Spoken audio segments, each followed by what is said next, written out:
സംസ്ഥാനത്ത് വീണ്ടും ശക്തമായ മഴ തുടരുന്നു. അടുത്ത 5 ദിവസത്തേക്ക് അതിതീവ്ര മഴയ്ക്ക് സാധ്യതയെന്ന് കേന്ദ്ര കാലാവസ്ഥാ വകുപ്പ് അറിയിച്ചു. ഇടുക്കി, മലപ്പുറം, വയനാട് ജില്ലകളിൽ ഇന്ന് റെഡ് അലർട്ടാണ്. പത്തനംതിട്ട, കോട്ടയം, എറണാകുളം, തൃശൂർ, പാലക്കാട്, കോഴിക്കോട്, കണ്ണൂർ ജില്ലകളിൽ ഓറഞ്ച് അലർട്ടും പ്രഖ്യാപിച്ചു. തിരുവനന്തപുരം, കൊല്ലം, ആലപ്പുഴ, കാസർഗോഡ് ജില്ലകളിൽ യെല്ലോ അലർട്ടാണ് പ്രഖ്യാപിച്ചിട്ടുള്ളത്. ചുരുളി സിനിമയുമായി ബന്ധപ്പെട്ട വിവാദത്തിൽ വിശദീകരണവുമായി നടൻ ജോജു ജോർജ്.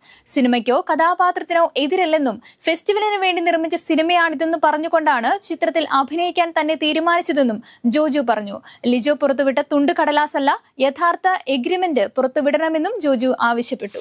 മുൻ മുഖ്യമന്ത്രിയും മുതിർന്ന CPM നേതാവുമായ VS അച്യുതാനന്ദന്റെ ആരോഗ്യനില ഗുരുതരമായി തന്നെ തുടരുന്നു. ഹൃദയാഘാതത്തെ തുടർന്ന് തിരുവനന്തപുരത്ത് സ്വകാര്യ ആശുപത്രിയിൽ തീവ്രപരിചരണ വിഭാഗത്തിൽ ചികിത്സയിലുള്ള അച്യുതാനന്ദന്റെ ആരോഗ്യനില തൽസ്ഥിതിയിൽ തുടരുന്നുവെന്നാണ് പുതിയ മെഡിക്കൽ റിപ്പോർട്ട്. നടനും BJP നേതാവുമായ കൃഷ്ണകുമാറിന്റെ മകൾ ദിയ കൃഷ്ണകുമാറിന്റെ സ്ഥാപനത്തിലെ സാമ്പത്തിക ക്രമക്കേടിൽ ജീവനക്കാരുടെ മുൻകൂർ ജാമ്യാപേക്ഷ കോടതി തള്ളി. ജീവനക്കാരിയായിരുന്ന വിനീത, ദിവ്യ, രാധാകുമാരി എന്നിവരുടെ മുൻകൂർ ജാമ്യാപേക്ഷയാണ് തിരുവനന്തപുരം പ്രിൻസിപ്പൽ സെഷൻസ് കോടതി തള്ളിയത്. 69 ലക്ഷം രൂപയുടെ തട്ടിപ്പ് നടന്നുവെന്നായിരുന്നു കൃഷ്ണകുമാറിന്റെ പരാതി. തൃശൂരിൽ അമ്മയും മകനും സഞ്ചരിച്ചിരുന്ന ബൈക്ക് ബസ്സിലിടിച്ച് മകന് ദാരുണാന്ത്യം. തൃശൂർ MG റോഡിലാണ് സംഭവം. സ്കൂട്ടറിൽ അമ്മയോടൊപ്പം യാത്ര ചെയ്യുന്നതിനിടെ കുഴി കണ്ട് വാഹനം വെട്ടിച്ചപ്പോൾ വാഹനം മറിയുകയായിരുന്നു. റോഡിൽ വീണ യുവാവിന്റെ ദേഹത്ത് ബസ് കയറിയിറങ്ങി. സ്ഥലത്ത് നാട്ടുകാരുടെ പ്രതിഷേധം ശക്തമാണ്.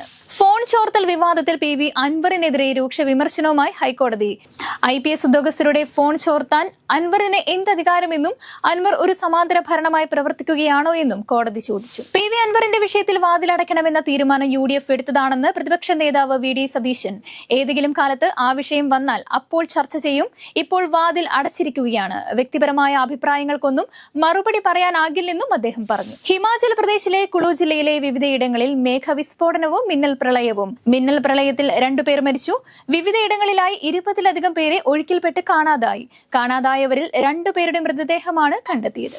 അഹമ്മദാബാദ് ആകാശ ദുരന്തത്തിൽ അപകടത്തിൽപ്പെട്ട എയർ ഇന്ത്യ വിമാനത്തിന്റെ ബ്ലാക്ക് ബോക്സിൽ നിന്ന് വിവരങ്ങൾ ഡൗൺലോഡ് ചെയ്തെന്ന് കേന്ദ്ര സർക്കാർ. ഈ വിവരങ്ങൾ ദില്ലിയിലെ ലാബിൽ പരിശോധിച്ച് വരികയാണെന്നും സർക്കാർ അറിയിച്ചു. ബ്ലാക്ക് ബോക്സിലെ വിവരങ്ങളിലൂടെ അപകടത്തിന്റെ കാരണം കണ്ടെത്താനാകുമെന്നാണ് കരുതുന്നത്. ഇന്ത്യൻ ബഹിരാകാശ സഞ്ചാരി ശുഭാംശു ശുക്ല ഉൾപ്പെടെയുള്ള ബഹിരാകാശ സഞ്ചാരികളുമായി ആക്സിയം 4 ദൌത്യ പേടകം അന്താരാഷ്ട്ര ബഹിരാകാശ നിലയത്തിലെത്തി. വ്യാഴാഴ്ച വൈകിട്ട് 4 മണിക്കാണ് പേടകം നിലയവുമായി ഡോക്ക് ചെയ്തത്. ന്യൂയോർക്ക് മേയർ ആകുവാനുള്ള ഡെമോക്രാറ്റുകളുടെ പ്രൈമറിയിൽ വിജയിച്ച ഇന്ത്യൻ വംശജൻ സെഹ്റാൻ മദാംനിയെ അധിക്ഷേപിച്ച് American president Donald Trump. 100% communist ഭ്രാന്തൻ എന്നാണ് മദാംനിയെ ട്രംപ് വിളിച്ചത്.